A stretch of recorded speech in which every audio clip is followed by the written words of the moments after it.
What's going on there, YouTube? My name is Austin Cook, and this is my YouTube channel, Majestic Theories, Games, and More.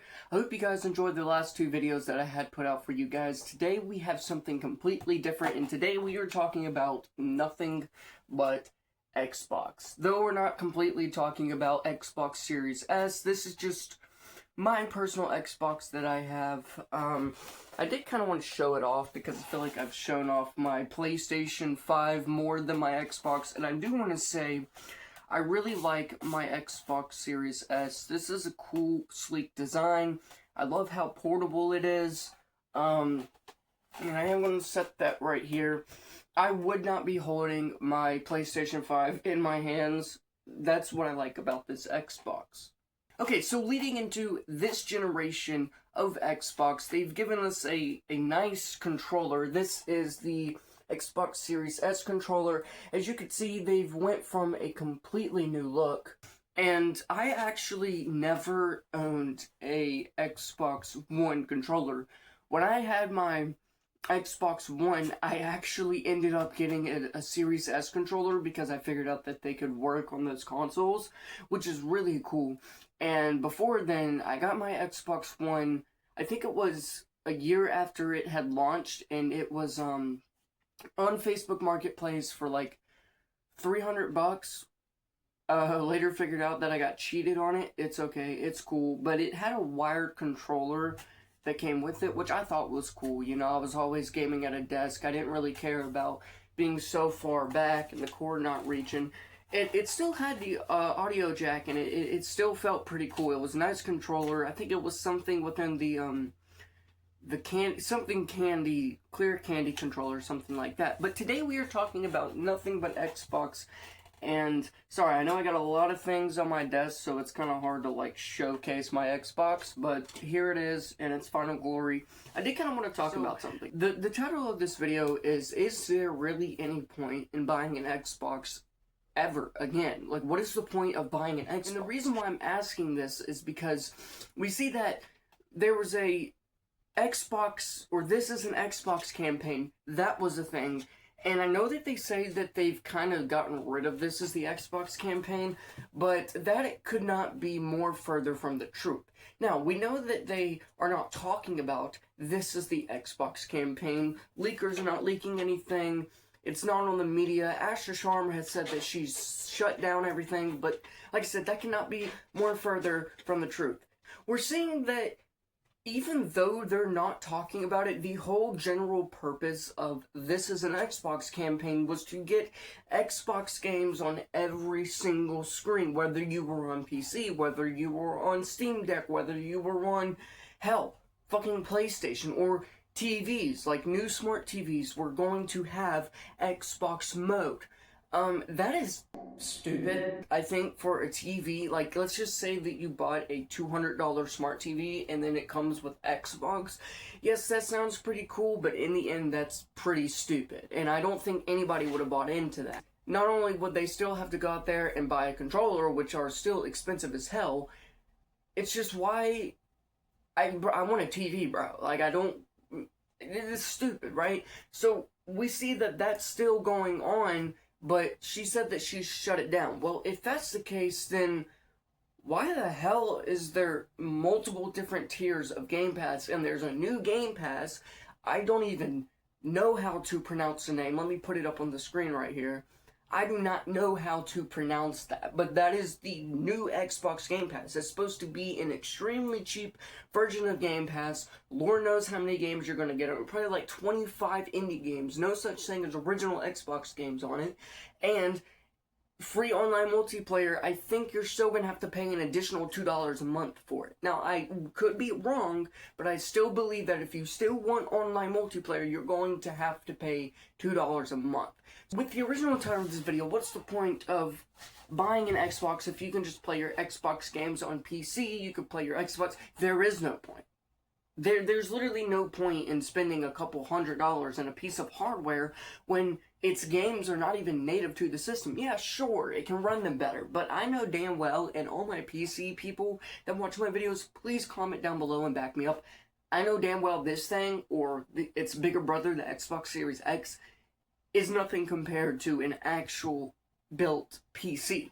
I know nobody's got money for that anymore, but still, like, if you're going to play Xbox games, but you're more into performance and RAM and all that sort of thing, get a PC. There is no point in spending $400 for a system when its games aren't even native to this system. PlayStation's so much different is because its games can go to Microsoft or really just its cross-platform games, which, let me just clear something up, and I know nobody in the console industry is talking about this, but, sorry controller, let me clear this up. People are going around saying that Xbox and PlayStation and Nintendo are just sharing games. Look, it's not that they're sharing games. And this is something that I really think everybody needs to know. They're not sharing their games. They're not. They have no say-so whether the game that the developers make, they have no say-so which system that goes to. These developers ask them, hey, do you want our games? They can either reject it or they can accept it. That is the truth. Based off of so many people's research and my own, that is the truth. No console can be like, hey, I want the game, it's only mine. I'm not going to pay you any money for it, but it's only mine. If a company decides that they want to own that game and it be exclusive to them, or they can do whatever the hell they want with that game, they have to buy the full development team. They cannot just buy the game itself. No, they have to buy the full development team. People were buying an Xbox just to play Halo. Well, now we see that most of the Halos are on PC. And apparently, Halo is coming to PlayStation. So what the hell, what point is there to buy an Xbox? What point? It's like they're just giving their games away. The Ashley Sharma is saying that this is her way of putting Xbox on every single screen. We don't want that. As consumers, we do not want that. If you're an Xbox hardcore fan, please agree with me and let me know, because we do not want that. That's the thing. And as much as I love Xbox, I grew up with the original Xbox and Xbox 360. I loved Xbox, and I still do. In the bottom of my heart, even with all this stupid shit, they were still able to make a badass looking console and a badass controller, and yes, there's still some Xbox exclusive games in there, and I can still play most of my Xbox 360 games on this. Game Pass is pretty cool, but here's the thing.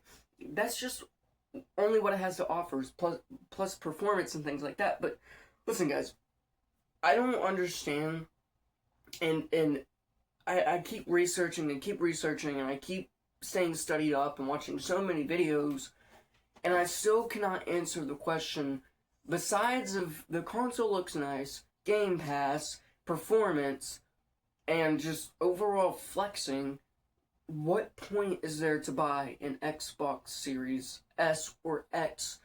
Now, when Project Helix comes out, you're damn well knowing that I'm going to probably spend all my money in the world to get it and just talk about it and review it.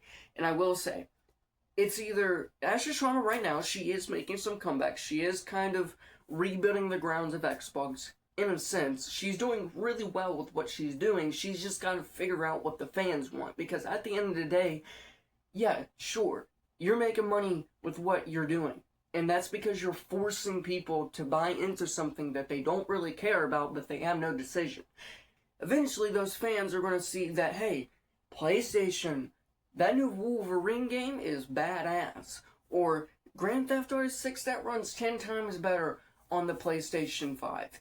PlayStation 6 just came out, and it's cheaper than Project Helix, which we will talk about that in a future video. PlayStation's doing so much better, they're starting to actually care about their fans. Fuck you, Xbox. I'm going to PlayStation. Guarantee you that's what's going to happen. Or Nintendo is actually cooking up some heat. Let's go to Nintendo. Or, guys, screw consoles entirely. Screw Xbox. Screw PlayStation. Screw Nintendo. Screw whatever. I'm just going to play on my PC. Xbox, if they have any hope coming into this next generation of gaming, if they have any hope of keeping the little bit of a fan base that they have left, they just got to keep Ashley Sharma in the ropes, because she's actually starting to do things that the fans want. Lowering the cost of Game Pass, which for some damn reason it was like $40 for premium. That's crazy. And she also is giving us a cheaper version of Game Pass, and she's also buying more studios, getting more games on Xbox. And get this, she won't let those studios produce their games on any other system because she bought the studio out. She fully bought them out. Now, this is amazing news, and I'm hoping that maybe this is the comeback of Xbox. Maybe disk drives will still be a thing. I'm only 19 years old, so I have plenty of time to see what Xbox is going to be doing, and I'm extremely thankful that I'm allowed to be able to live in this time of gaming, because this is huge. I mean, just seeing a console completely tear itself down and build itself back up, and then hire a new CEO that is actually doing things correctly, I'm excited to see. Let me know your guys' opinion and thoughts. Leave it down in the comment section below. As always, thank you guys so much for watching, and I will see you guys in the next video.